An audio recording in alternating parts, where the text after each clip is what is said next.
Eu vou apresentar as professoras e passo a palavra. Depois, ao final, nós abriremos para um debate.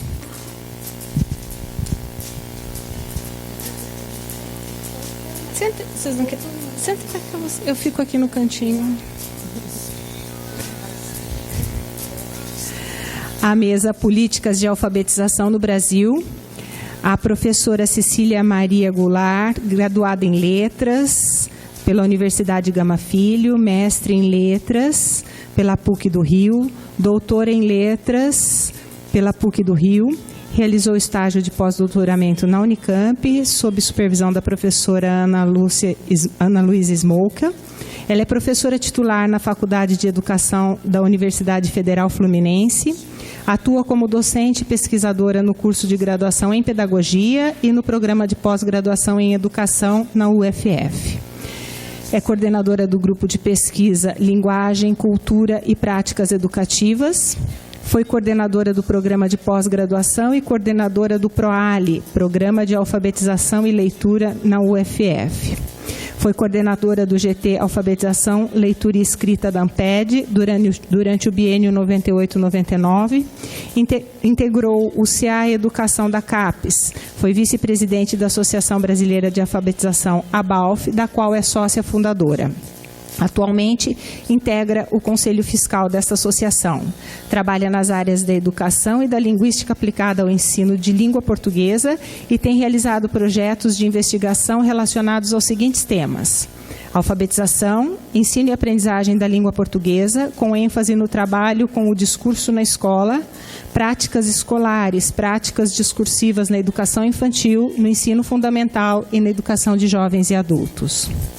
A professora Cláudia Maria Mendes Gontijo possui graduação em Pedagogia pela Universidade Federal do Espírito Santo, mestrado em Educação também pela Universidade Federal do Espírito Santo, doutorado em Educação pela Universidade Estadual de Campinas e pós-doutorado na University da Califórnia, Estados Unidos. Atualmente, é professora associada da Universidade Federal do Espírito Santo.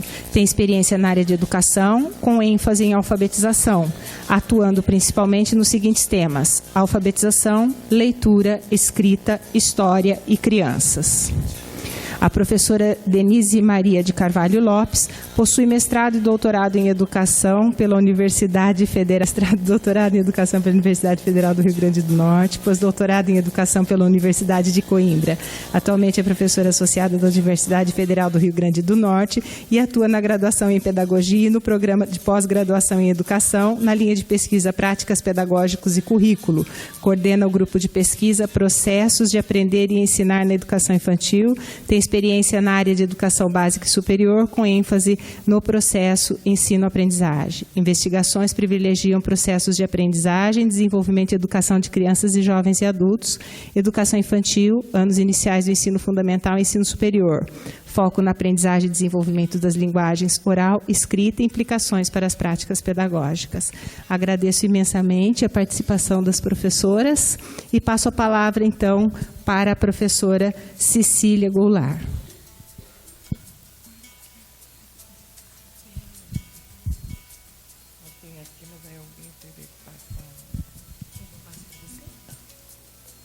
Mas eu não vou enxergar daqui lá.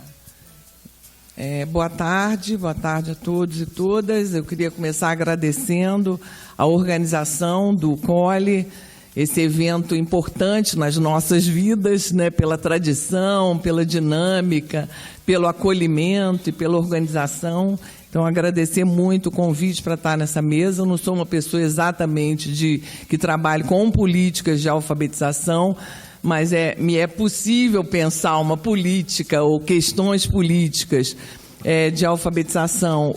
O título que eu dei, né, por uma alfabetização responsável, dimensões ética e estética do processo de aprendizagem da escrita, é um título bastante ousado, né? Mas eu acho que a gente não pode temer os desafios, né? Com certeza eu não vou dar conta dele em 15, 20 minutos, mas, de qualquer maneira, a expectativa é que a gente abra possibilidades para a gente sair daqui, nós todos, nós na mesa e vocês, continuando a pensar nessas questões. Então, a primeira questão é uma questão que vem me tomando muito, que são os trabalhos dos últimos 30 anos, né? A produção sobre ensino-aprendizagem da língua portuguesa, o grande debate sobre a alfabetização, não é, que vem acontecendo, debates, polêmicas, não é, e as marcas do Brasil que teimam em continuar. A forte desigualdade social e a realidade educacional injusta. E destaquei 3 perspectivas que vêm se destacando nesse tempo, no panorama sobre a alfabetização no Brasil, que eu não vou falar delas, eu estou só citando. Uma fundamentada nos estudos que têm sido conhecidos como psicogênese da língua escrita, a partir dos estudos da Emília Ferreiro, outra que elege como foco o sistema alfabético de escrita e a chamada consciência fonológica, e outra ainda defendendo o texto, comunidade linguística de referência, e que mais recentemente vem se tentando definir como perspectiva discursiva, dialogando com o estudo de Smolka, de 1987, publicado em 88, A Criança na Fase Inicial da Escrita, a Alfabetização numa Perspectiva Discursiva. E subjacente a essas 3 posições, que são posições teóricas e práticas, não é? A noção de letramento, que essas três posições, perspectivas, lidam de modos diferentes. Essas 3 perspectivas não são homogêneas, não é? Elas são flutuantes, elas mudam de acordo com as salas de aula, mudam de acordo com perspectivas teóricas também, mas só para tentar situar um pouco de onde eu falo.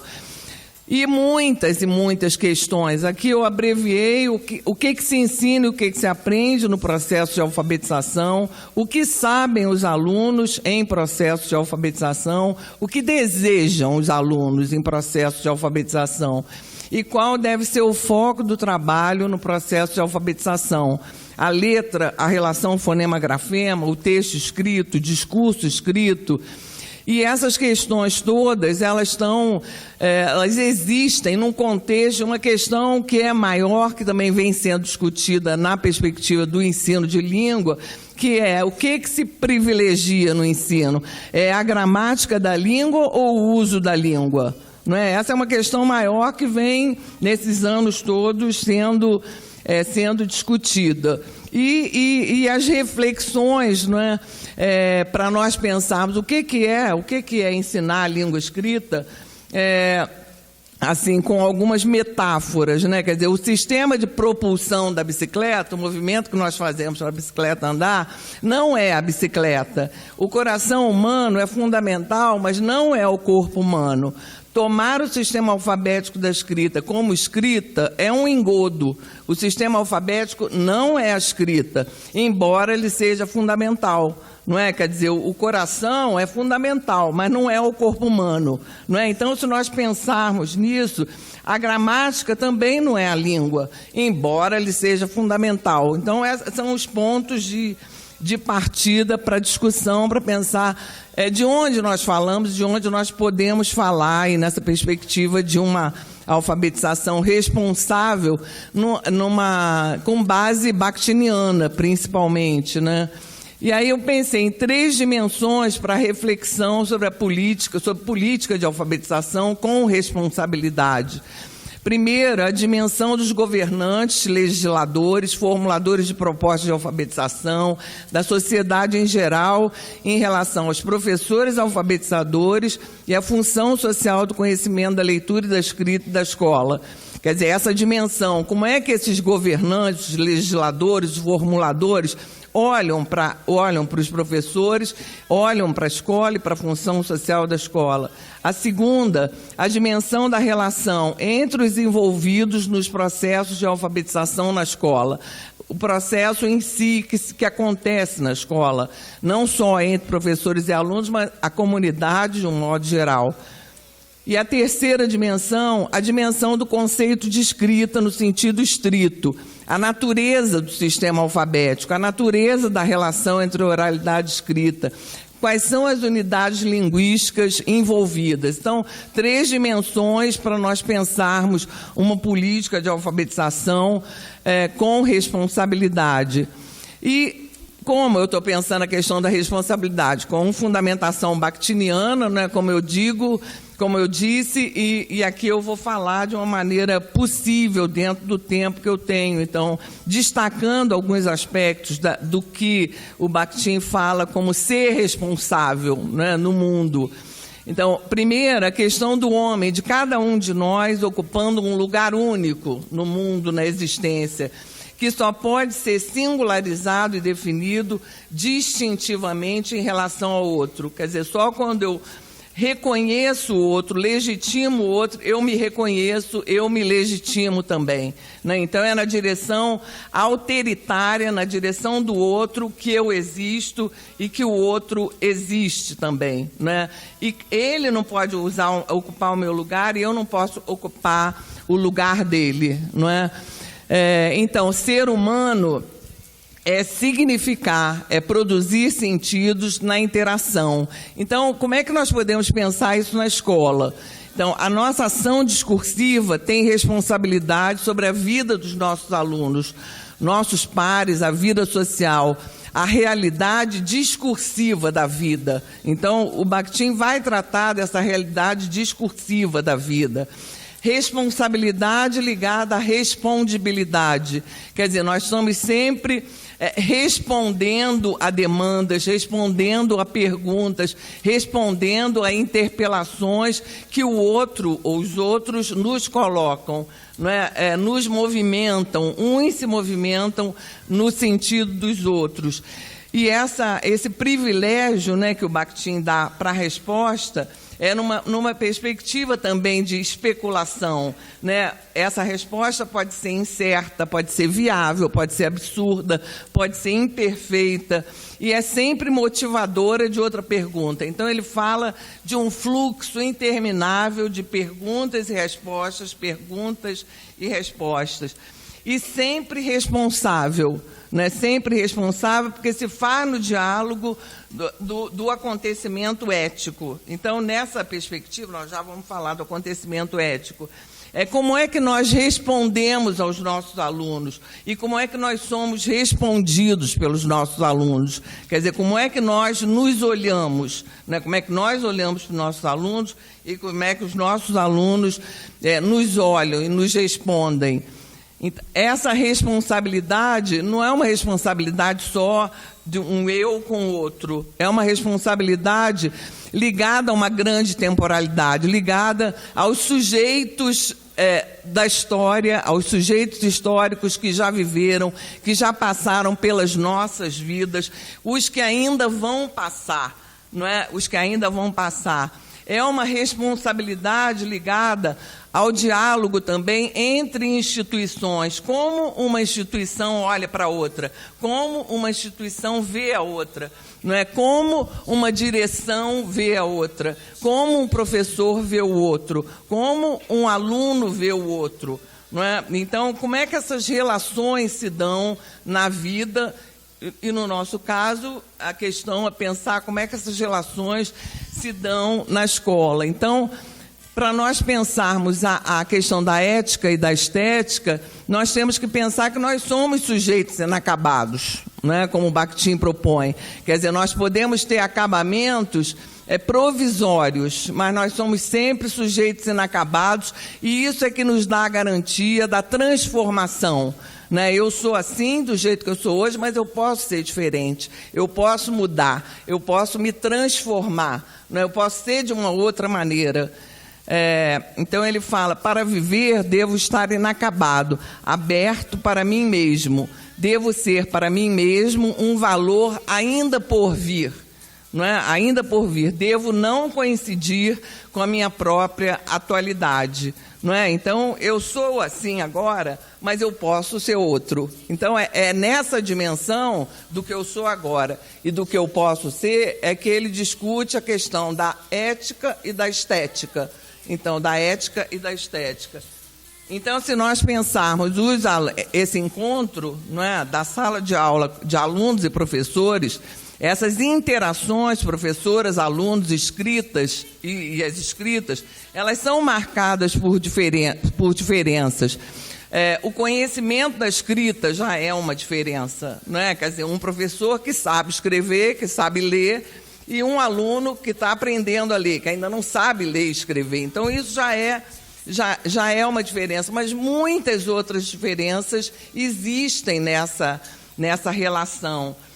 O intervalo, quer dizer, essa alfabetização que se concretiza no intervalo entre mim e o meu aluno, entre mim e os meus alunos. E aí eu me lembrei do texto da Bernadette Abauer, de 1983, que ela já falava em alfabetização no intervalo, quando ela tratava de regionalismo linguístico, aqui um seminário interdisciplinar de alfabetização, não sei se foi em São Paulo ou se foi aqui, agora eu não tenho certeza.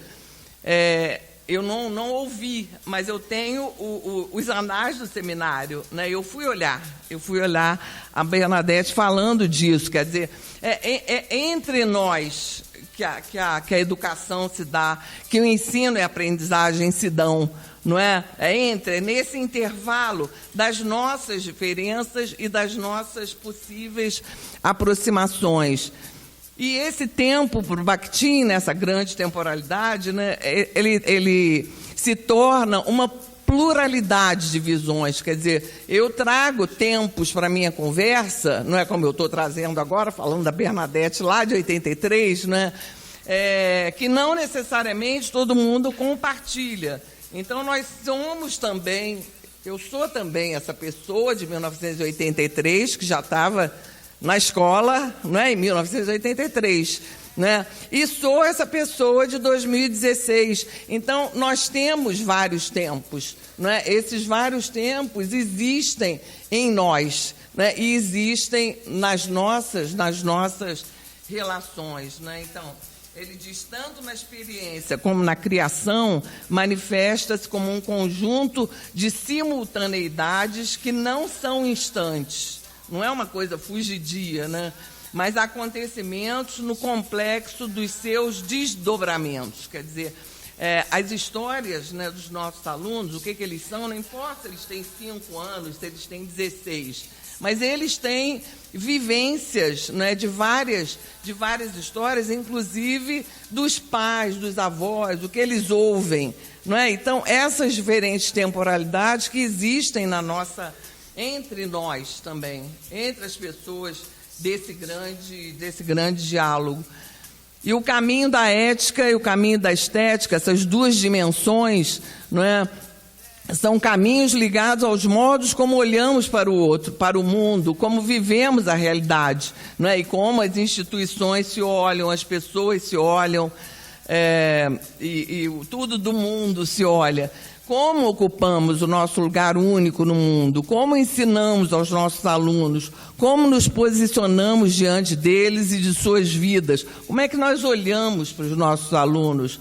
O sujeito responde por seus atos no mundo porque é responsável por eles. Então, o modo como eu olho é um modo de responder ao meu aluno, não é? O modo como ele me olha é um modo dele me responder.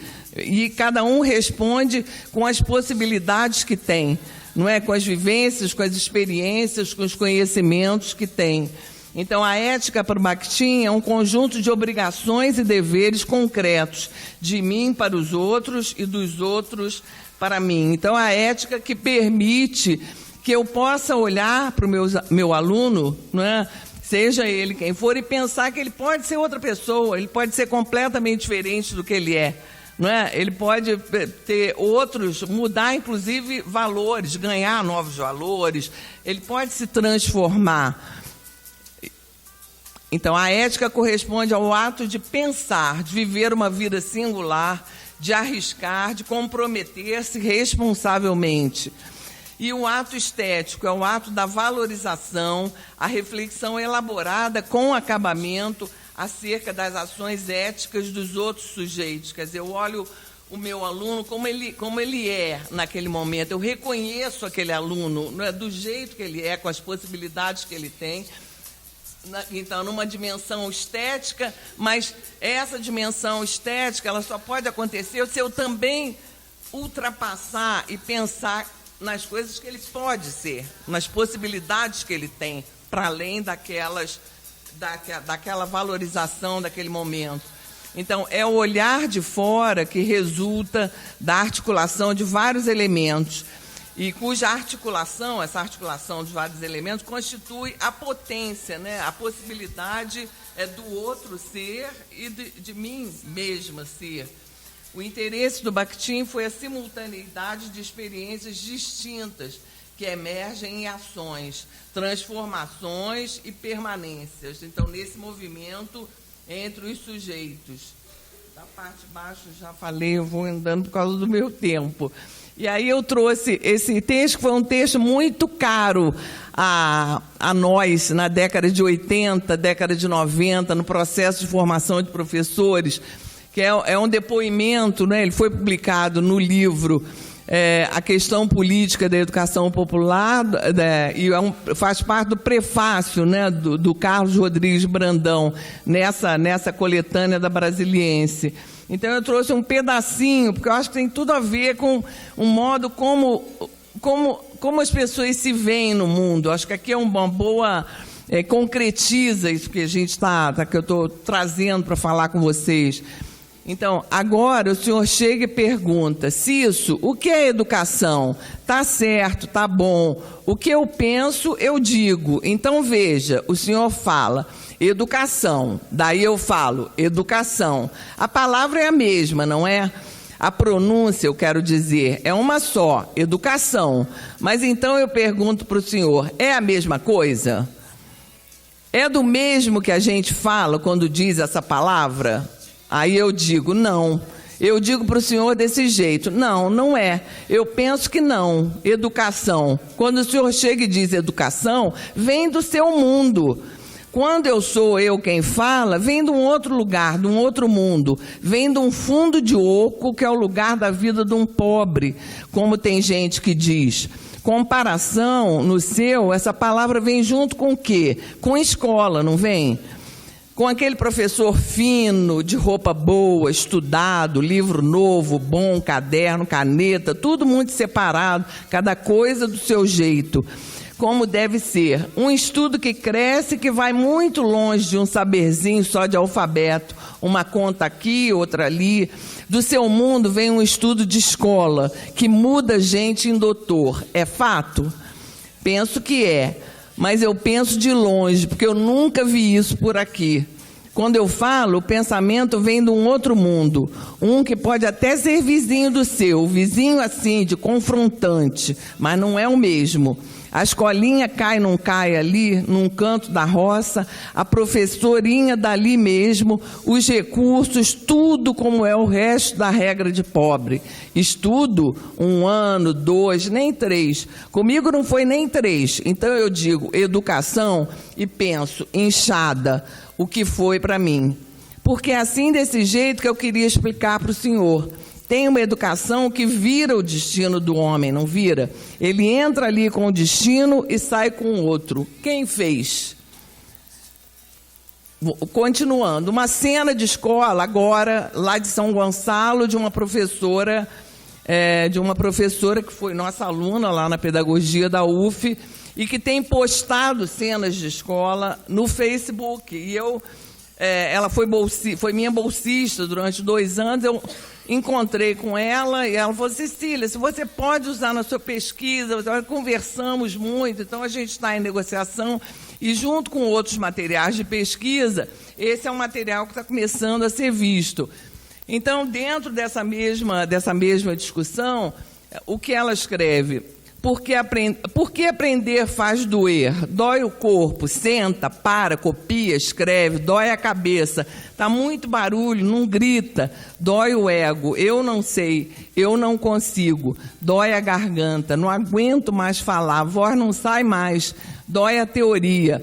Lá diz que dá certo. Segundo, é só fazer assim que não dá certo, não dá certo, não dá certo, droga. E como dói ver dinheiro público sendo empregado em tudo, menos do que realmente deveria ser. Dinheiro na mala, na cueca, na conta. Que conta? Ninguém sabe, ninguém viu. Somos cegos, surdos e mudos. Por que não somos capazes de cobrar? Por que aceitamos tão passivamente o que nos oferecem? Por que tantas esmolas? São tantas dores que chega a ser compreensível a gritante evasão escolar. Diga-se de passagem, evasão de professores. E para quem fica, a dor continua, principalmente ao ver a lágrima de uma criança que na farta de toda uma estrutura social, a escola sofre, a criança sofre, a professora sofre. Então, está aí o depoimento dessa professora. Então, para nós, nesse contexto, né, do Cisso falando com outro, que escola é essa, e dessa professora, pensar, ensinar a ler e a escrever para quê? Porque as velhíssimas perguntas, aprender a ler e a escrever, por quê? Para quê?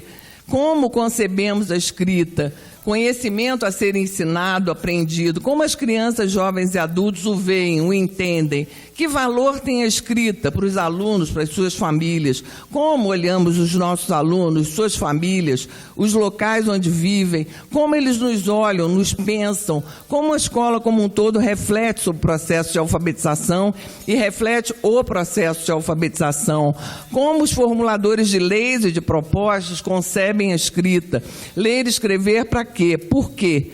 Como os formuladores de leis e de propostas concebem os professores, os profissionais da educação, a escola. Cena de escola. Estou descendo as escadas com a turma. Um dos alunos da turma, bilíngue, se aproxima, aperta a mão de um dos meus alunos. Os dois descem as escadas, tendo altos papos. O aluno da turma bilíngue ainda não está alfabetizado em Libras e emite alguns sons. A professora fica espantada e maravilhada em ver que seu aluno consegue entendê-lo. Depois que terminam os lances de escada, a professora não se contenta e pergunta: fulano, você entende o que ele diz? Desceu no maior papo com ele? Que legal! Fulano responde: claro que não, tia. Eu só faço barulho igual a ele. Fico com maior pena que ninguém entende ele. Então faço o mesmo barulho. Assim a gente fica no maior papo. Só não sei sobre o quê. Então é a conversa dos dois. E fulano vai embora. Então, em que espelho, aí parodiando a Cecília Meirelles, né? Em que espelho eu procuro a minha face? Em que espelho eu me olho como professora? Em que espelho eu procuro a face dos meus alunos? Em que espelhos mostramos as faces da escrita e da cultura escrita na nossa sociedade, no nosso país? Eu não vou falar de nenhum aumento, porque eu já estou com o tempo aqui esgotado. E só vou ler essa última cena de escola, então. Escrevo a atividade no quadro. 4 alunos se atrasam. 3 porque não param de conversar e brincar dentro de sala. Então viro para o outro e pergunto: fulano, o que houve? Por que você se atrasou? Você não conversou, não brincou? A turma questiona: tia, não vamos ficar esperando eles que estão brincando, não. Eles ficam conversando e atrasam a gente sempre. Então pergunto: e fulano, aconteceu algo com ele? Ele a gente espera. Mas fulano, o que aconteceu? Fulano responde: mas tia, eu estou me concentrando, eu estou tentando, eu nem olho para o lado, mas quando você escreve com letra de mão, eu demoro um pouco, eu me atrapalho todo. Letra de mão é muito difícil. Então eu pergunto: mas o que é letra de mão? Aí o fulano aponta para o quadro e responde: é essa, tudo agarradinho, misturado. Então pergunto: e a outra então, é o quê? Uma aluna grita do fundo: deve ser de pé, tia. Se essa é de mão, a outra deve ser de pé. A turma inteira cai na gargalhada. Depois de muitas risadas, explico o nome das letras, digo onde podemos encontrá-las e que a forma como fulano escreve também está correta. E a aula rende discussão, não é? Então, eu trouxe muito mais perguntas do que respostas, mas eu sei que eu estou tendo as respostas de vocês aí, pensando nessas questões, mas tem sido um tempo, né, desse processo histórico, de teorias e práticas que se confrontam também, não é? Como é que uma teoria olha para outra teoria, como é que uma prática olha para outra prática, não é?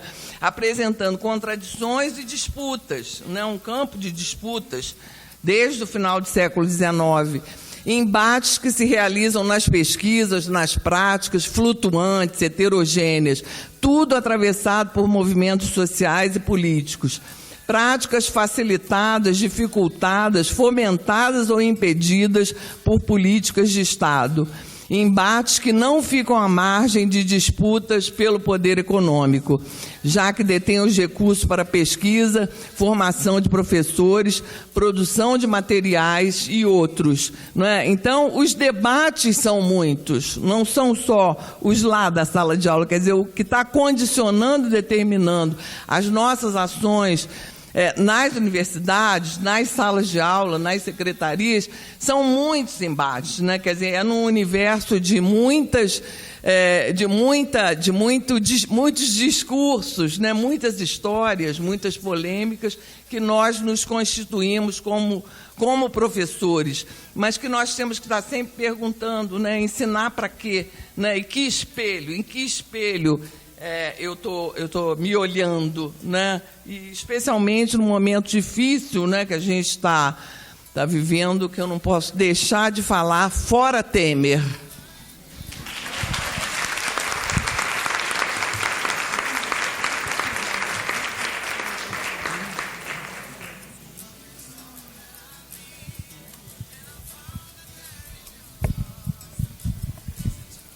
Então, boa tarde a todos e a todas.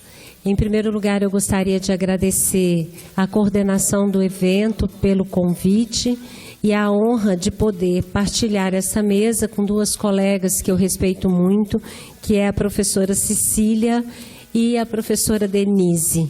E também de ter um público tão privilegiado, né? Agradeço a presença de vocês todos aqui. Eu gostaria de abordar na minha fala algumas questões que eu tenho pensado acerca das políticas de alfabetização no Brasil. E aí, chamando a atenção para uma dimensão da alfabetização que, a meu ver, nos últimos anos, ela ficou bastante esquecida. E eu vou tentar falar um pouco por que ela ficou esquecida e o que tem provocado isso. Então, essa palestra, ela tem por finalidade central problematizar os rumos das políticas públicas de alfabetização infantil, e eu faço o recorte por aí, a partir da década de 1990, principalmente no que diz respeito às escolhas teóricas e metodológicas adotadas para orientar as práticas educativas de alfabetização nos anos iniciais de alfabetização.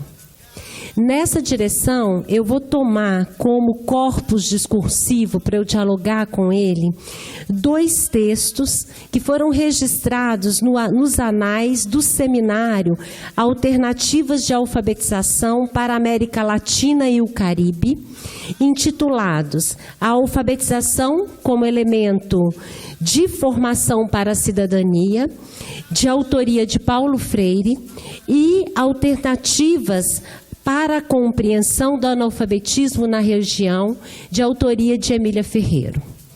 Esse seminário, denominado Alternativas de Alfabetização para a América Latina e o Caribe, ele foi organizado pelo Ministério da Educação e a OREALC, ou seja, a Oficina Regional de Educação para a América Latina e o Caribe, e aconteceu em Brasília no período de 18 a 22 de maio de 1987. Participaram desse seminário diversos especialistas, pessoas conhecidas nossas, e o objetivo central desse seminário era exatamente discutir ou problematizar a dimensão política da alfabetização, ressaltando as marcas e trajetórias históricas próprias do movimento inicial do movimento social de cada país participante das reuniões organizadas pela Unesco. É importante, no entanto, explicar o direcionamento e o contexto da abordagem das políticas de alfabetização nessa palestra. no ano de 2015, uma audiência pública promovida pela Comissão de Educação e Cultura da Câmara dos Deputados, de acordo com sugestão do deputado Isalci Lucas, do PSDB do Distrito Federal, discutiu a doutrinação política e ideológica nas escolas. Nessa ocasião, Paulo Freire foi mencionado pelo fato de seu posicionamento de esquerda influenciar a formação de professores. Foi apontado como doutrinador em sua época e, por isso, os docentes não deveriam se apoiar em seu posicionamento. Também em 2015, iniciaram os protestos de rua, reivindicando intervenção militar constitucional no país. Dentre os vários manifestos, gostaríamos de citar o que aconteceu em São Paulo, que vocês podem ver as imagens, e o que aconteceu principalmente na cidade de Recife, em 15 de maio de 2015, por ser a cidade em que Paulo Freire nasceu e trabalhou. Por mais absurdo que possa parecer, entre aqueles que sofreram todas as consequências funestas de um período marcado por mortes, torturas, restrição de direitos civis e políticos, há até petição pública em favor do retorno dos sombrios tempos da intervenção militar no Brasil.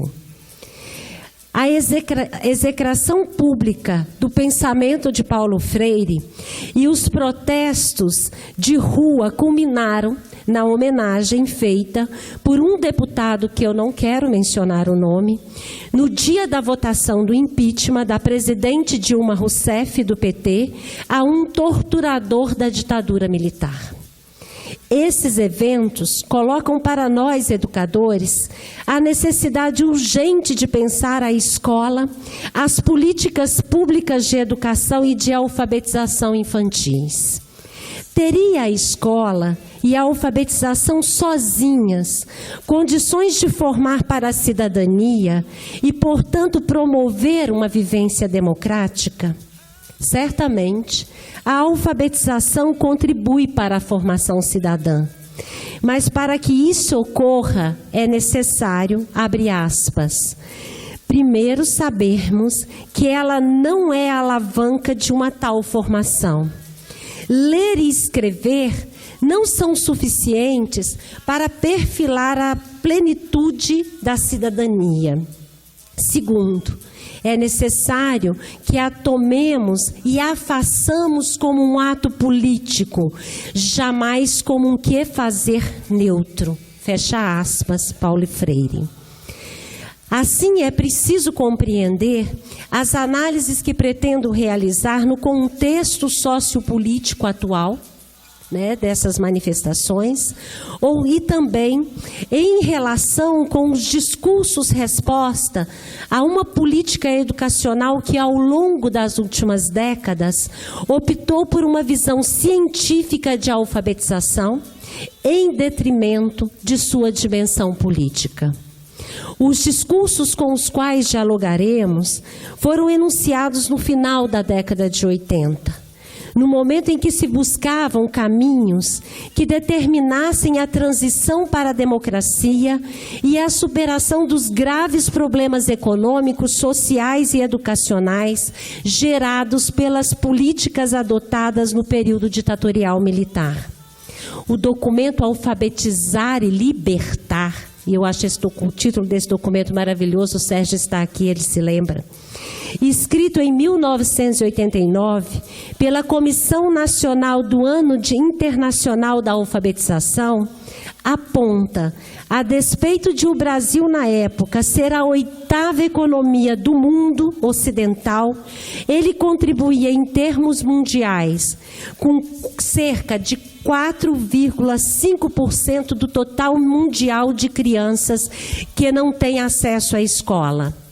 possuía aproximadamente 5%, 30 milhões, de todos os analfabetos do mundo e constituía parcela significativa das centenas de milhares de crianças e adultos que têm acesso à escola, mas que não completam programas do ensino fundamental. Esses problemas, final da ditadura militar, tinham uma relação direta com a dívida externa de quase 120 milhões de dólares. Uma dívida interna que caminhava para os mesmos patamares da dívida externa. Uma dívida social fundada na mais injusta distribuição de renda e de propriedade agrária no mundo, salários abaixo do que o definido em lei, 11 milhões de brasileiros sem moradia decente, quase metade dos lares sem água potável, apenas 28% com esgoto, um médico para 2.500 habitantes e 9% de mortalidade infantil e subnutrição. Esse é o quadro que a ditadura deixou e que alguns estão pedindo de volta. A partir daqui, dividirei a minha fala em 3 partes. A primeira, apontarei rapidamente as orientações internacionais advindas das reuniões organizadas pela Organização das Nações Unidas para a Educação, a Ciência e a Cultura, em sintonia com a OCDE e outros organismos internacionais que passaram a ditar as políticas de alfabetização e de educação no Brasil a partir da década de 90. Na segunda, vou tentar focalizar os discursos de Paulo Freire e de Emília Ferreiro, concretizados nas exposições realizadas no seminário Alternativas de Alfabetização para a América Latina e o Caribe. E na última parte, tentarei tecer algumas reflexões teóricas evidenciadas nos parâmetros curriculares nacionais e em programas de formação de professores, a fim de concluir sobre o silenciamento da dimensão política da alfabetização nas políticas públicas nacionais.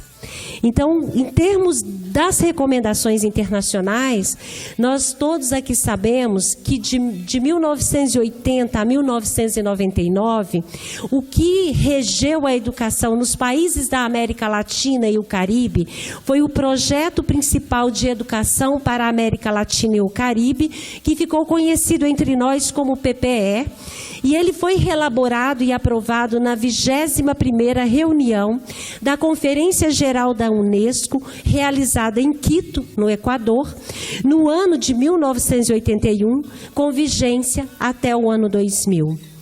E estabeleceu as seguintes metas para a educação. Metas que nunca são alcançadas. Assegurar a todas as crianças em idade escolar escolarização mínima de 8 a 10 anos antes de 1999. Eliminar o analfabetismo antes do fim do século XX. Desenvolver e ampliar serviços educativos para os adultos e melhorar a qualidade e a eficiência dos sistemas educativos por intermédio de reformas, quaisquer que se fizessem necessárias.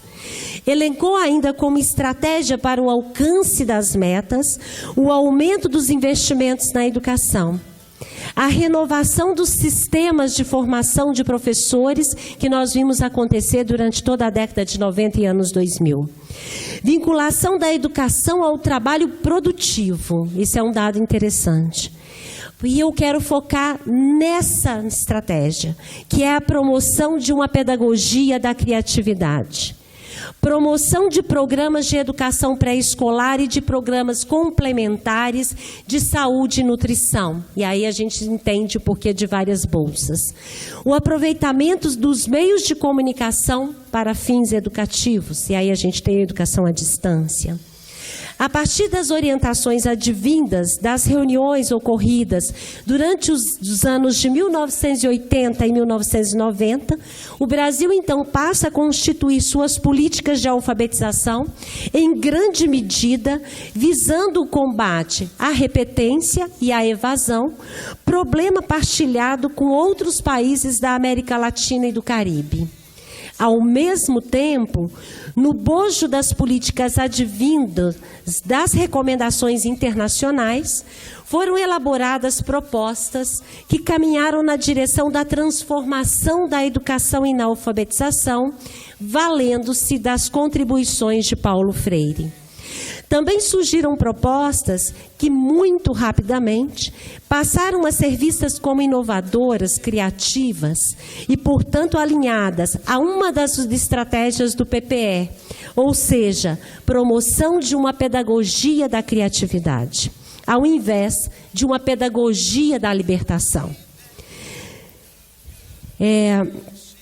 Os registros dos anais do seminário Alternativas de Alfabetização para a América Latina e o Caribe apontam para essa ambiguidade nos rumos da alfabetização, ou seja, pedagogia da libertação versus pedagogia da criatividade. Eu vou agora focar no que o Paulo Freire disse nesse momento e tentar colocar um pouco com quem ele dialogava.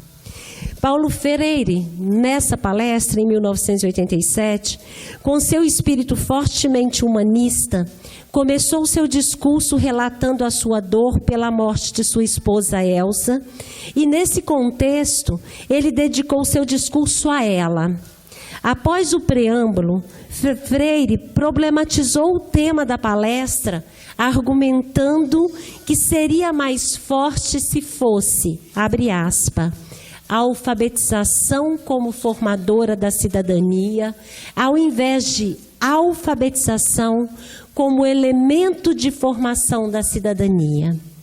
A partir da reformulação do texto, apontou que esse indaga para os limites da, abre aspas, alfabetização como prática capaz de gerar nos alfabetizandos a assunção da cidadania ou não. E também obriga a pensar os obstáculos com os quais nos defrontamos na prática, fecha aspas, para promover uma formação para a cidadania e uma educação progressista. Nessa direção, dentre outros, assinalou-se inicialmente 2 obstáculos que dificultam a formação cidadã: o voluntarismo e o espontaneísmo. Segundo o palestrante, o voluntarismo esquece que a prática, que é social e histórica, mesmo que tenha uma dimensão individual, se dá num certo contexto tempo-espacial e não na intimidade da cabeça das pessoas. Apesar de acreditar na ação individual, Paulo Freire sempre dizia isso, ele acreditava que o espontaneísmo é irresponsável, porque implica a anulação do intelectual como organizador, não necessariamente autoritário, mas organizador sempre de espaços para os quais é necessária a intervenção. Para Freire, o voluntarismo e o espontaneísmo menosprezam os limites da prática. Nessa linha argumentativa, defende que, abre aspas, a compreensão dos limites da prática educativa demanda indiscutivelmente a claridade política dos educadores com relação ao seu objeto. Demanda que o educador assuma a politicidade de sua prática. Não basta dizer que a educação é um ato político, assim como não basta dizer que o ato político é também educativo. Não posso pensar-me progressista se entendo o espaço da escola como algo meio neutro, com um pouco ou quase nada a ver com a luta de classes, em que os alunos são vistos apenas como aprendizes de certos objetos de conhecimento aos quais emprestam um poder mágico. A citação evidencia que as práticas, e particularmente as práticas educativas escolares, são historicamente situadas e, por isso, limitadas por essa condição. Reconhecendo os limites da prática, é necessário que os educadores tenham consciência do seu caráter político, não neutro. Porém, se a escola é vista apenas como um lugar em que as crianças interagem com objetos de conhecimento, as práticas perdem esse caráter político. Na perspectiva de que os discursos tenham orientação para o discurso alheio, parece evidente o diálogo de Freire com a pedagogia da criatividade, ou seja, com a visão apolítica da escola no que diz respeito aos sujeitos, professores e crianças e objetos de aprendizagem. Na contramão dessa pedagogia, Paulo Freire argumentou sobre a impossibilidade de se organizar programas de ação político-pedagógica sem levar em conta as resistências das classes populares, sem compreender as formas de consciência, abre aspas, das classes populares, suas festas, suas danças, seus folguedos, suas lendas, suas devoções, seus medos, sua semântica, sua sintaxe, sua religiosidade. Uma ação político-pedagógica que parta da vida dos estudantes, que conheça suas formas de resistência, precisa de ousadia, abre aspas. Uma dose de insensatez é absolutamente fundamental uma pedagogia da indignação, que é a pedagogia que vivo defendendo neste país com outros nomes. Não é possível uma pessoa relativamente sensível saber sem revolta que há crianças que sofrem uma profunda dor, que há milhões de crianças e meninos e meninas nas ruas, que a ideologia dominante tem chamado de menores carentes. Para Freire, a mediação é a base para a educação progressista. Essa mediação, no entanto, ocorre em relação à cotidianidade, à vida dos educandos, na qual elaboram conhecimentos de pura experiência feito. Com consciência dos limites da prática educativa, nós, professores e professoras, não esperamos as transformações, pelo contrário, sabemos que há muito que fazer para realizá-las, mas também recusamos, abre aspas, a visão ingênua da educação como alavanca da transformação. Recusa igualmente o desprezo por ela, como se a educação fosse coisa a ser feita só depois das mudanças radicais da sociedade.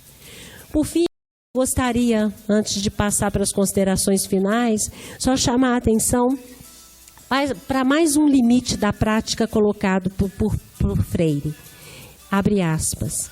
Vamos às áreas populares com os nossos esquemas teóricos, montados, e não nos preocupamos que as pessoas com o que as pessoas já sabem e como sabem.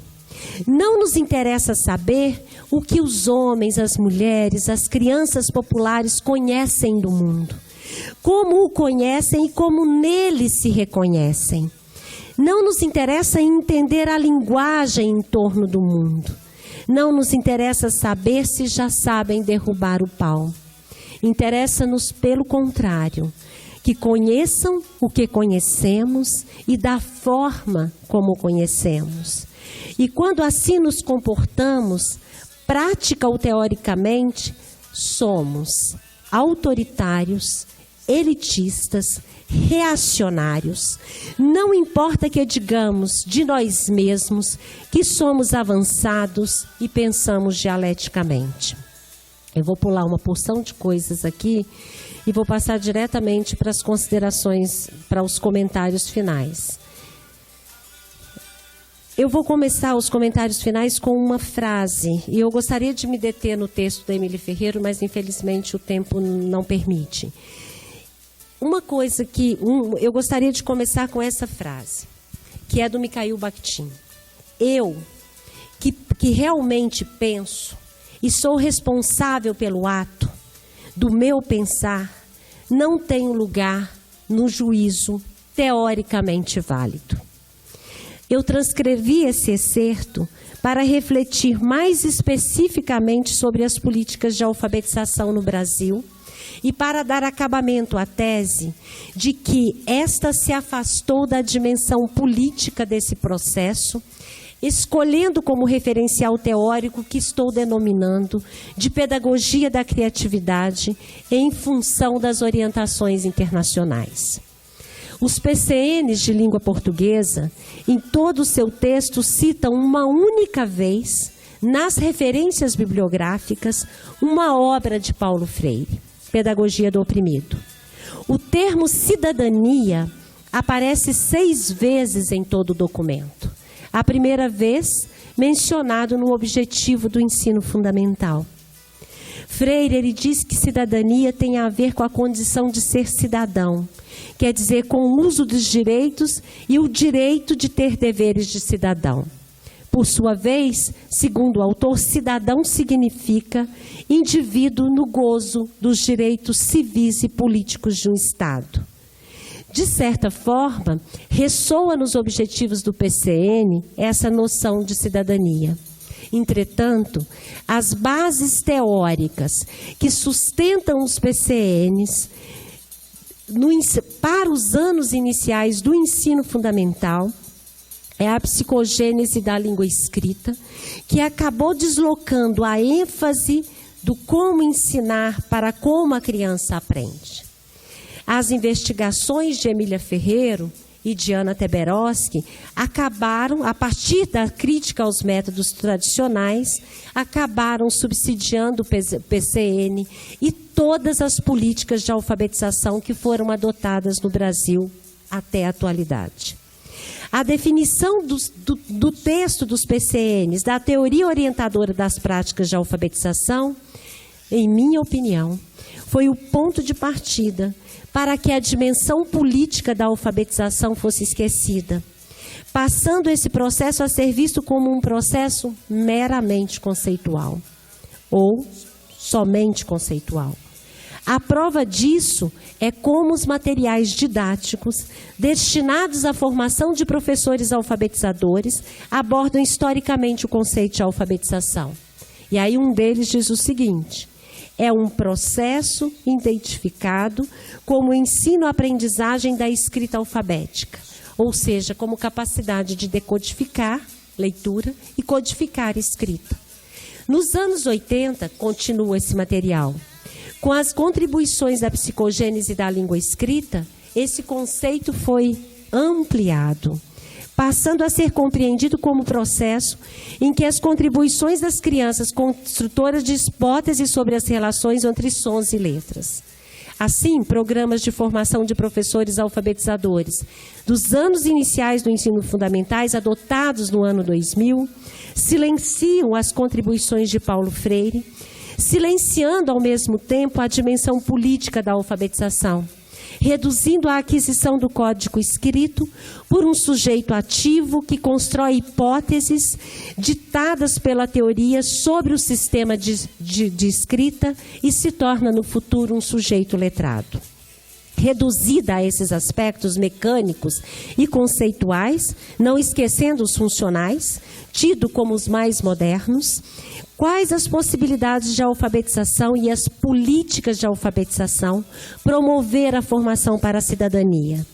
Freire, como mencionado, aborda os limites da prática progressista, particularmente os fatos de a escola ser pensada como um lugar em que os alunos apenas são aprendem certos conhecimentos aos quais empresta o poder mágico.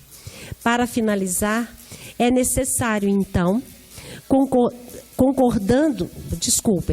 Então, a partir disso, nesses anos até a atualidade, é exatamente isso que tem acontecido, legitimando políticas por meio dos documentos curriculares e programas de formação de professores.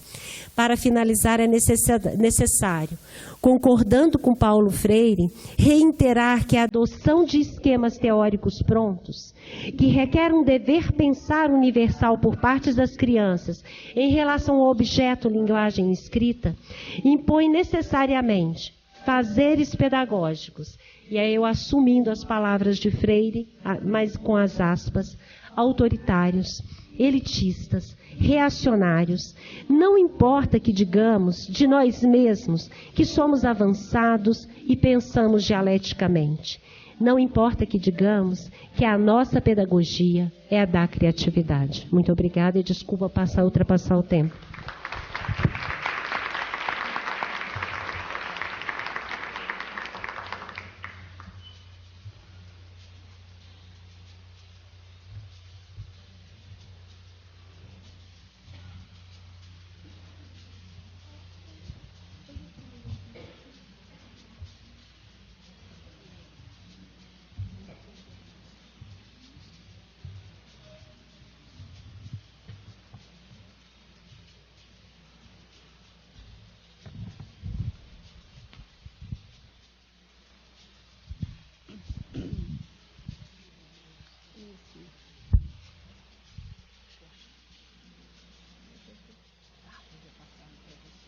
Então eu estou passando aqui, porque eu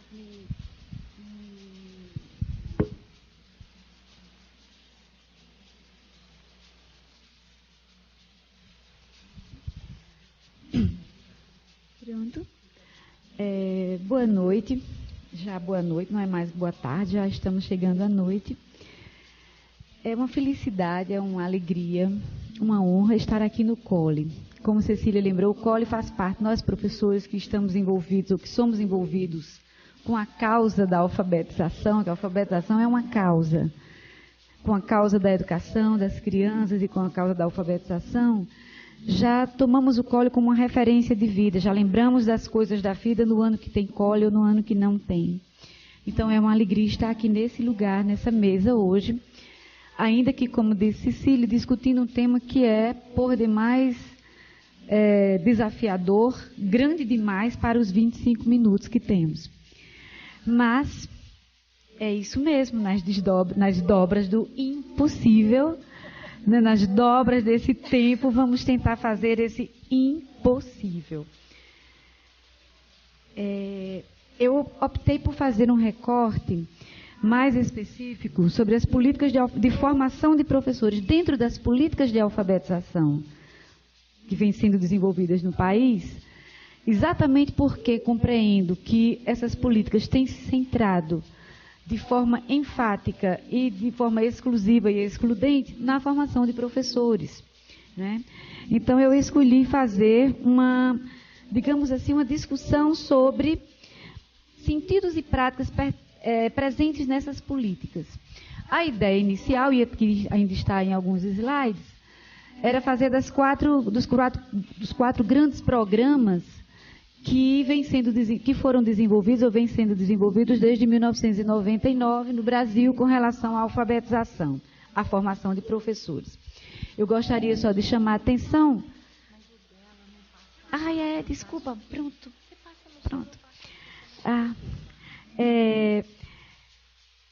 Eu queria só destacar a proposta, como se fosse assim, o mote do COLE, né? Que é que as discussões que se realizem aqui possam apontar múltiplas dobras da leitura nos atos de invenção e criação e com aquilo que dele se desdobra. Estou entendendo aqui leitura das discussões, das leituras sobre os temas que vamos falar. Que possam também partilhar reflexões em olhares atravessados pelo sonho, pelo irreal, pela possibilidade de alcance daquilo que ainda não é, daquilo que está em potência. Vou passar. Isso.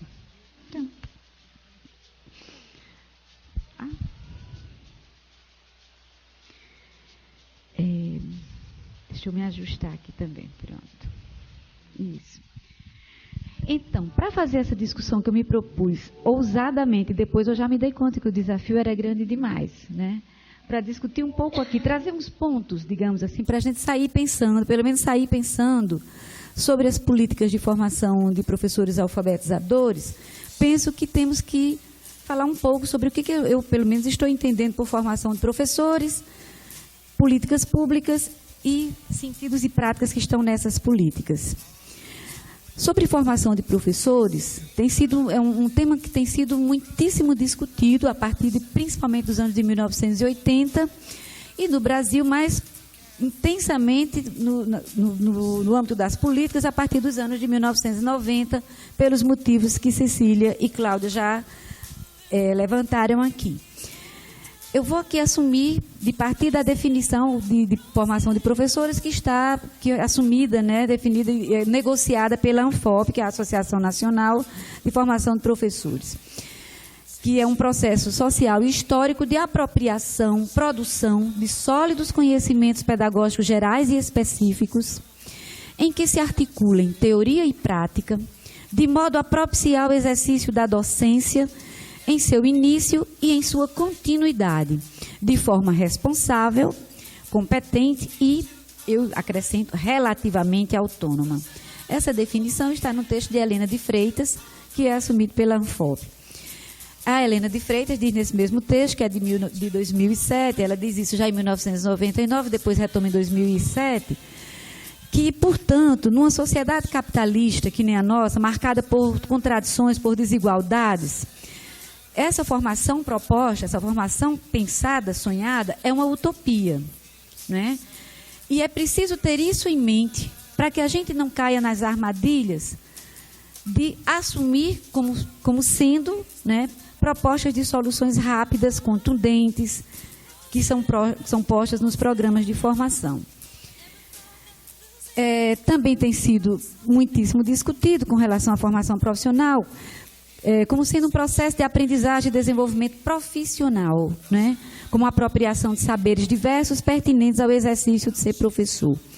Com relação a essa definição, o próprio Tardif, em um texto muito recente, de 2014, e também Luiz Carlos Freitas, em um texto de 2015, eles fazem uma discussão muito bacana de que esse desenvolvimento profissional ele tem... Parece que é acontecido às avessas. O próprio Tardif diz 2 passos para frente, 3 para trás. Que, na verdade, isso que chamamos de profissionalização tem se revelado contra os professores no mais das vezes. Tem sido, na verdade, um caminho de responsabilização, né, pelos professores dos problemas da educação e do que não dá certo na educação. Mas essa é também... Esse é um lado. Há outros lados também de ganhos ao longo desses 30 anos, em que essa discussão tem sido feita, de que os professores têm ganhado com relação a sair desse lugar de senso comum, de que é um lugar de qualquer um, e se aproximar e caminhar na direção de uma possível profissionalidade, ou profissionalização.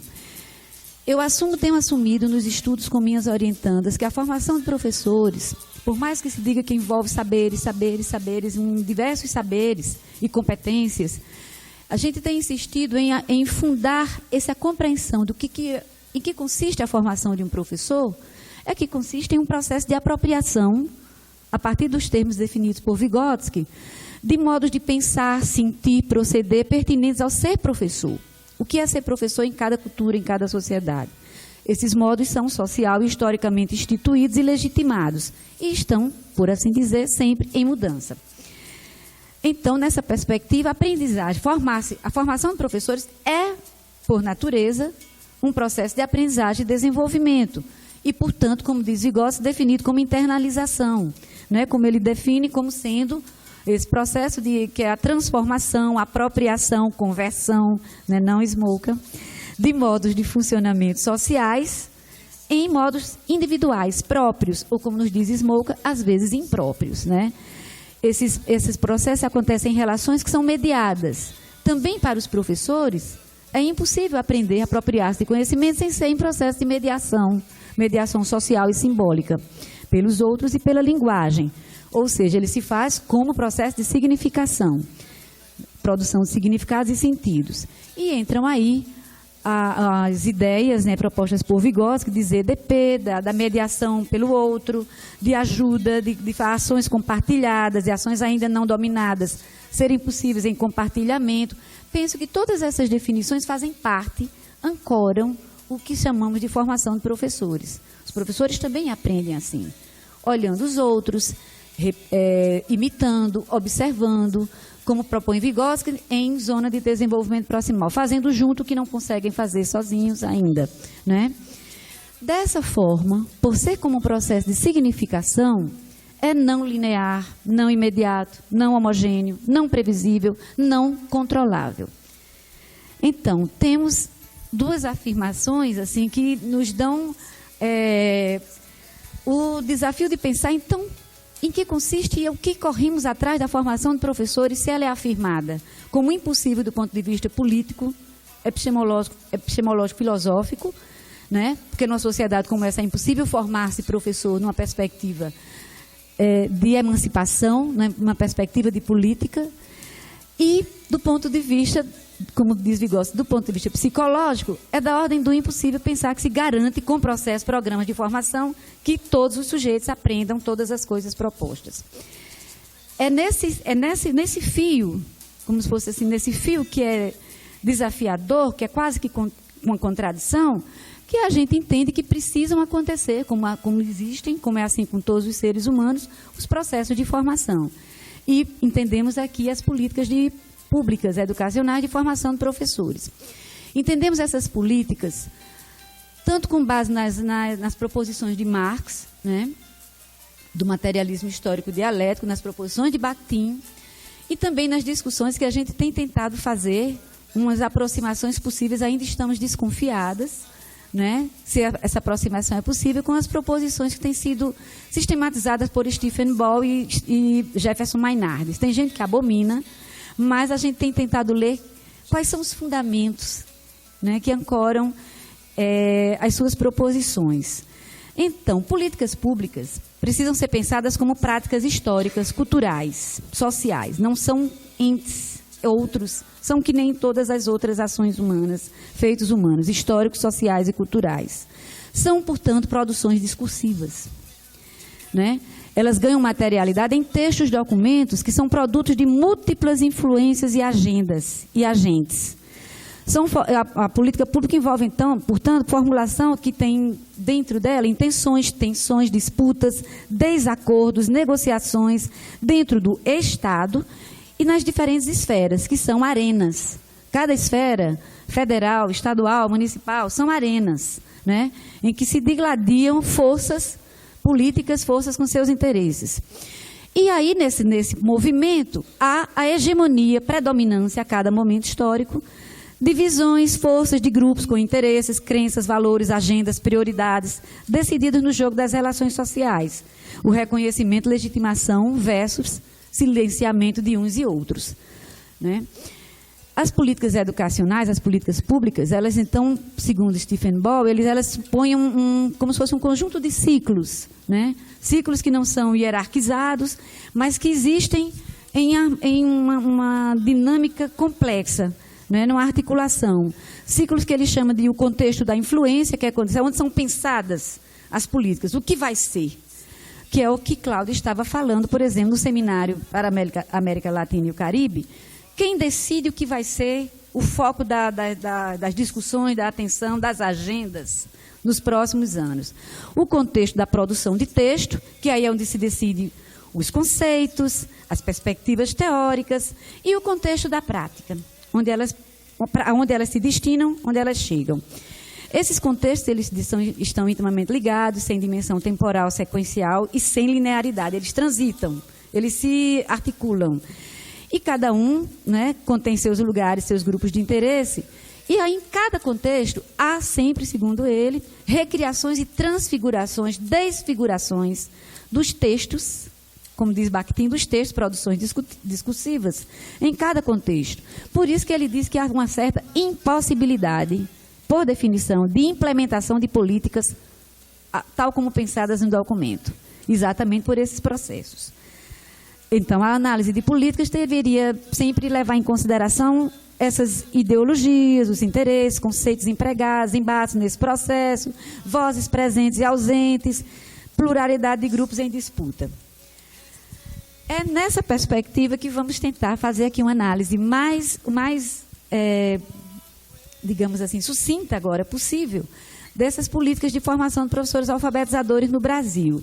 A gente consegue distinguir, embora também consideremos que os parâmetros curriculares nacionais, a produção e a sua difusão, consistem em uma política de formação de professores alfabetizadores, mas trouxemos como uma derivação dos PCN o primeiro programa mais específico de formação de professores alfabetizadores, que é os parâmetros curriculares nacionais, o PCN em ação, o específico de alfabetização, lançado pelo MEC em 1999.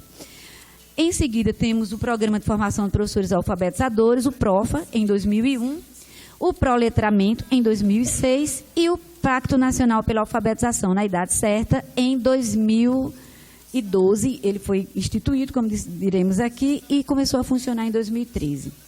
Qual é o contexto de emergência desses programas, desses primeiros programas começando em 1999? A partir de Freitas, de Andrade e Vieira, em 2013, que elas fazem uma discussão sobre esse contexto, que é exatamente o contexto que Cecília trouxe aqui, né? As recomendações dos organismos internacionais. É nesse contexto em que, a partir dos anos de 1990, as transformações na sociedade brasileira, em decorrência de transformações na sociedade em nível mundial, alinhadas às mudanças no mundo econômico e político como um todo, são refletidas, são transpostas, digamos assim, para o mundo da educação. E nesse contexto, a formação de professores aparece como uma prioridade, porque é preciso expandir as vagas, né, expandir a educação básica e é necessário que mais professores. E aí, a expansão da educação básica e do ensino superior, principalmente pela via da rede privada, sabemos muito bem disso, que a expansão do ensino superior, principalmente na formação de professores, foi pela rede privada nos anos 1990 e continuou assim nos anos 2000. A partir dos anos 2000, essa expansão, né, da formação inicial e em serviço, né, ela, segundo Freitas, é uma forma de atender, e também como Andrade Vieira, de atender a demanda da expansão com custos reduzidos, que é sempre essa a determinação dos organismos internacionais. Como atender a uma demanda, mas a custos reduzidos, né? Então, a gente tem, nesse contexto, a formação continuada, no âmbito de programas de caráter continuado, uma continuidade, mesmo a partir dos anos 2000, com mudança de governo. A gente tem mudanças cruciais em algumas políticas, mas temos continuidades. Temos algumas rupturas e tivemos continuidade, sim, em alguns programas do Ministério da Educação. Como soluções mais, digamos assim, rápidas, de baixo custo, não tão rápidas, porque os programas que vamos tratar aqui não são programas rápidos, né, como programas mais que tivemos como PCN em ação, e a sua formulação e implementação como sendo a solução, que tem por trás, ou como base, a responsabilização do professor e da escola, como eu já disse antes. O que eu vou trazer aqui para analisar nesses programas é esses sentidos e alguns pontos das práticas, porque eu tive que fazer uns cortes assim, quase destruidores. Tenho 10 minutos, né? Porque eu pretendia trazer algumas práticas, algumas estratégias de ordem prática dos programas, mas vi que o tempo era impossível. Então, vou me centrar na justificativa para a sua formulação. O que justifica esses programas, que por vezes são considerados e são colocados como se fossem justapostos, como se fossem muitíssimo diferentes, né? A concepção de formação de professores, qual o sentido de formação de professores que tem nesses programas, de alfabetização e de aprendizagem e ensino. Eu vou falar muito rapidamente dos parâmetros dos PCN em ação, alfabetização, até porque foi um programa muito reduzido. Na verdade, a minha ideia inicial era pular, né? Mas só o registro de que foi o primeiro programa específico, né? Ele tem início em 1999. Seu fundamento são as proposições dos parâmetros curriculares de língua portuguesa, que, com certeza, com relação ao aprendizado da língua escrita, assumir as proposições de Emília Ferreiro, mas eu acredito que não apenas. Já nos parâmetros curriculares nacionais, aparece de modo muito forte os estudos da linguística, as proposições advindas da linguística, da psicolinguística, da sociolinguística, reconfigurando o que era linguagem, que linguagem não era só meio de comunicação e expressão, era inclusive com base nos estudos de Bakhtin e de Vygotsky e de Benveniste um pouco mais para trás, que linguagem não era só meio de comunicação, era interatividade, interação verbal, prática humana de produção de sentidos. Isso está lá muito forte, atravessando todo o PCN. Que, inclusive, o ensino-aprendizado passa a ser definido como aprendizagem a partir de textos. É a partir daí, né? Esses princípios, eles de fato inundam o PCN em ação de alfabetização. Todas as proposições têm um único volume, é um único material impresso, vocês devem conhecer, com sugestões, com definições conceituais muito rápidas, né, mas com muitas sugestões de atividades, todas elas apontando para a consideração do aprendizado da escrita como elaboração de texto, como produção e compreensão de textos escritos. Foi um programa semipresencial, com encontros mensais de 8 horas, era um programa muito simples, né? Na verdade, o seu objetivo, se é que a gente pode dizer assim, o seu objetivo foi mais difundir, movimentar a discussão dos parâmetros curriculares nacionais com relação ao aprendizado da leitura e da escrita. Aí, depois do PCN, temos o Programa de Formação de Professores Alfabetizadores, o PROFA, que é um programa de grandes dimensões, que teve início em 2001. Foi uma proposta do Ministério da Educação em parceria com as redes de ensino, as universidades e escolas públicas e privadas de formação para o magistério e organizações não governamentais interessadas. A gente tem conhecimento que as organizações não governamentais interessadas estavam fortemente inseridas, inclusive na formulação, na produção dos documentos, né, do material didático do PROFA, do material impresso. É um programa que destina-se a professores que ensinam a ler e escrever na educação infantil, no ensino fundamental regular e EJA, uma carga horária de 160 horas, a proposta era que fossem 3 módulos, 3 semestres, com 75% dessa carga horária presencial, 25% vivencial. Encontros semanais de 3 horas de duração por 40 semanas. A formação acontecia a partir de formadores que eram formados pela equipe do MEC, que ia nos estados, formavam os professores alfabetizadores em turmas, professores que faziam as inscrições mediante a adesão das escolas. Qual era a justificativa que se encontra no PROFA, na sua proposição?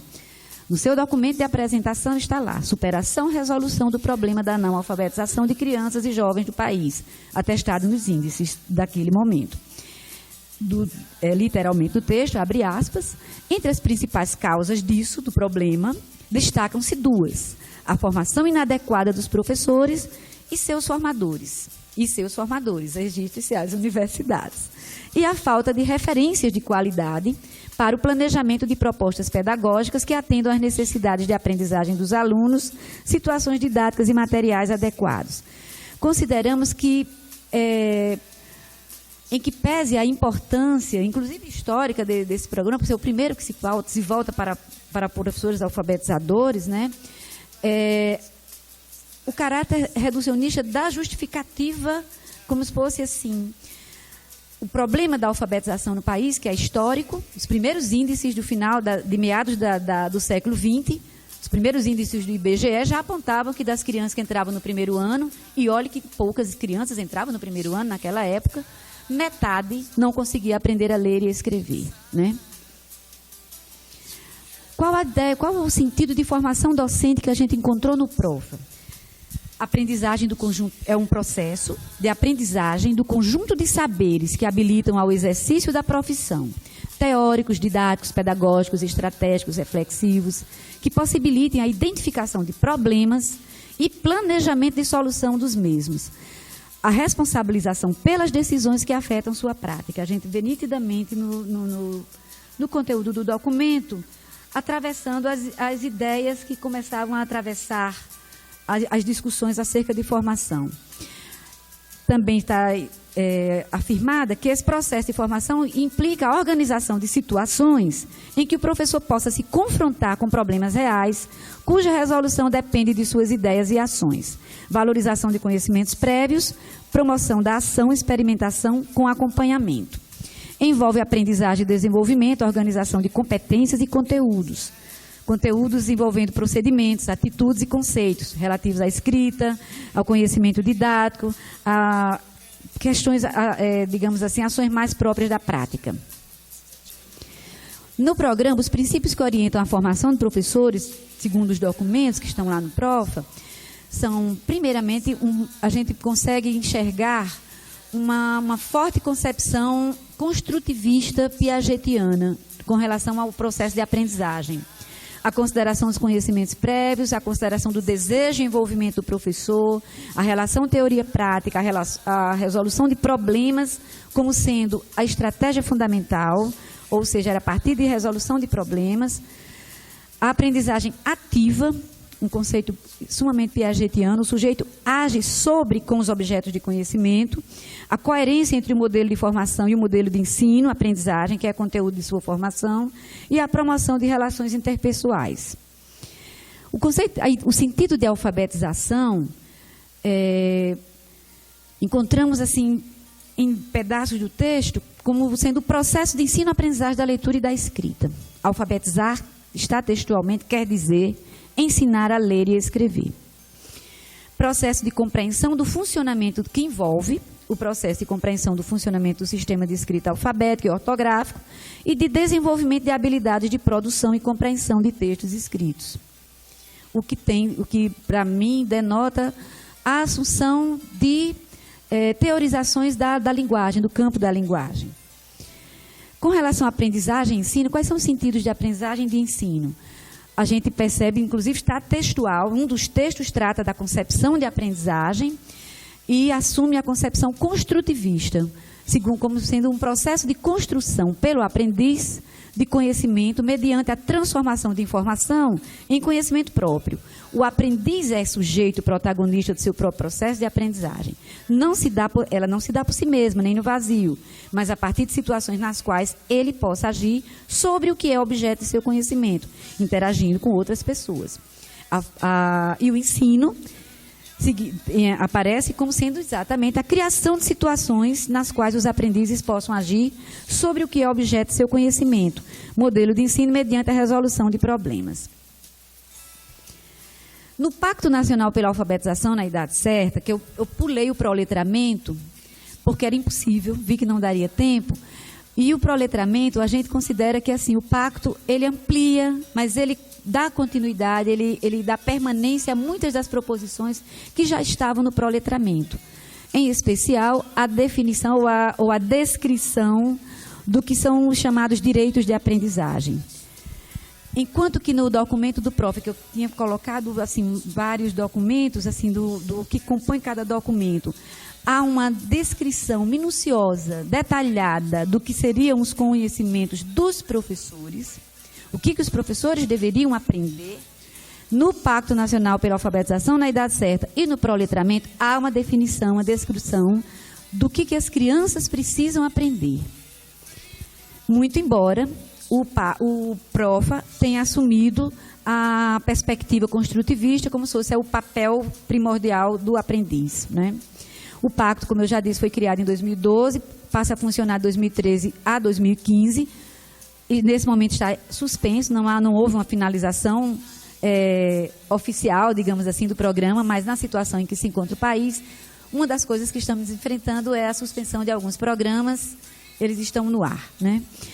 O pacto é definido nos seus documentos como um compromisso formal assumido pelos governos federal, dos distritos federais, dos estados e municípios de assegurar que todas as crianças estejam aquelas promessas, né, das políticas públicas, que todas as crianças estejam alfabetizadas até os 8 anos de idade, ao final do 3º ano do ensino fundamental.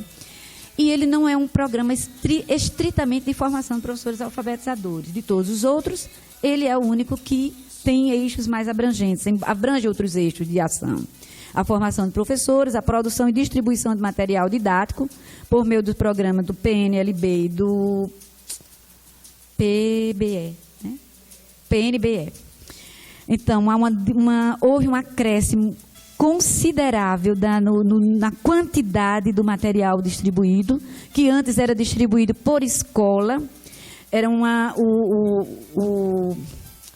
material chegava às escolas, era numa contabilização feita pela unidade escolar, e agora ele chega por turma, para cada sala. A gente considera isso um ganho incomensurável, assim, que isso garante, pelo menos, a existência do material. Não garante o que vai ser feito com ele, né? Mas a existência do material lá. A gestão e mobilização e controle social, esse é um eixo que todas as discussões atestam que ficou muito frágil, muito fragilizado. Isso previa a definição em cada estado, pela Secretaria de Educação, de um conselho gestor desse programa, um conselho que envolveria pessoas de diferentes entidades, representantes de diferentes entidades, inclusive de sindicatos, de conselho de educação. Isso em muitos estados não aconteceu, a exemplo do meu próprio estado. Tinha que ser uma iniciativa da Secretaria de Educação e isso não aconteceu, né? E, finalmente, a avaliação da aprendizagem, seria por meio da Avaliação Nacional da Aprendizagem, que seria desenvolvida pelo INEP, que chegou a ser realizada 2 vezes. A ANA... desculpa. O pacto destina-se a todos os professores que atuam no ciclo, todo esse material e todas essas ações, destinam-se a todos os professores que atuam no ciclo de alfabetização, só nos 3 primeiros anos, mas a todos os professores da rede, das zonas urbana e rural, da rede pública.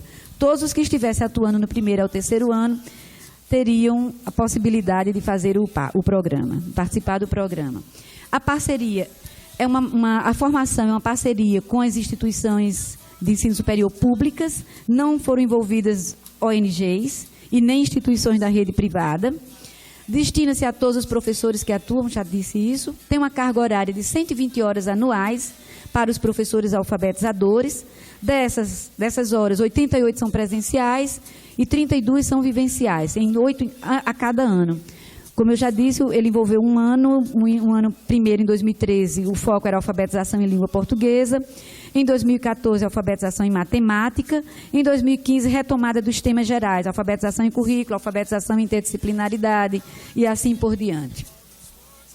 E a organização, de forma muito semelhante a como acontecia no PROFA, só que, diferentemente, não vinham formadores do MEC. O pacto, por meio das parcerias com as universidades, firmou convênios e as próprias universidades criaram equipes de formadores que formam os orientadores de estudo, que no PROFA tem o nome de formadores, são aqui no pacto formadores de estudo, que formam os professores alfabetizadores.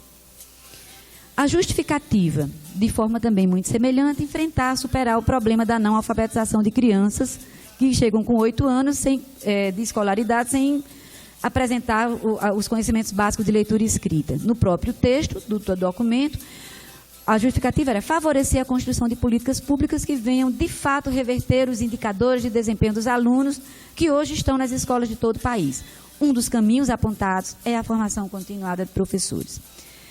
Acho que já passou meu tempo, eu vou dar uma pulada. Qual é o sentido de formação docente? Só são 3 slides que faltam.